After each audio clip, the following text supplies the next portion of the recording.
Hi friends, வாய் விட்டு சிரிச்சா நோய் விட்டு போவோம். கொஞ்ச நேரம் வாய் விட்டு சிரிக்கலாம் வாங்க.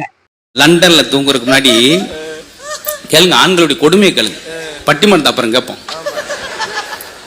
லண்டன்ல தூங்குறதுக்கு முன்னாடி மனைவி குட் நைட் டார்லிங் உடனே தூங்குறான்.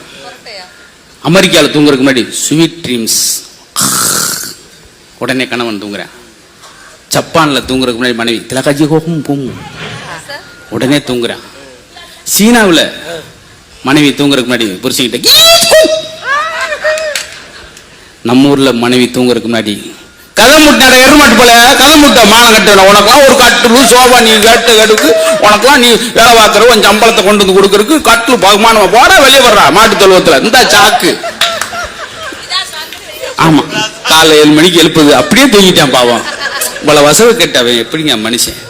இதுதாங்க ஆண்கள், நாங்க ரொம்ப வகுத்தரிச்சப்படுறோம். இதுதான் இன்னைக்கு தலைமுறை. நாங்க இவ்வளவு சம்பாரிச்சு வந்து கொடுக்குறானே, வாங்க உட்காருங்க சாப்பிடுங்க. கேட்டு ஏமா லட்சுமி, சாம்பார்ல கொஞ்சம் உப்பு கம்மி. அப்படித்தான் உப்பு நிறைய போட்டாப்புல பெரிய ஜனாவி ஆகப்படாக்கும்.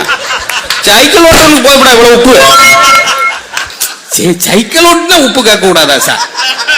என்ன சார் பெரிய அவன் சப்புன்னு போயிடுச்சு வாழ்க்கை, ஒரு உப்புல சப்புன்னு போயிடுச்சே. இந்த வீடியோ காமெடிக்காக இருந்தாலும் சிந்திக்க வேண்டிய காரியம்தான். நிறைய வீட்டுல இது மாதிரி நடக்கலாம்.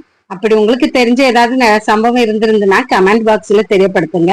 வீடியோ லைக் பண்ணி ஷேர் பண்ணி சப்ஸ்கிரைப் பண்ணுங்க. மீண்டும் அடுத்த வீடியோ சந்திப்போம். நன்றி, வணக்கம்.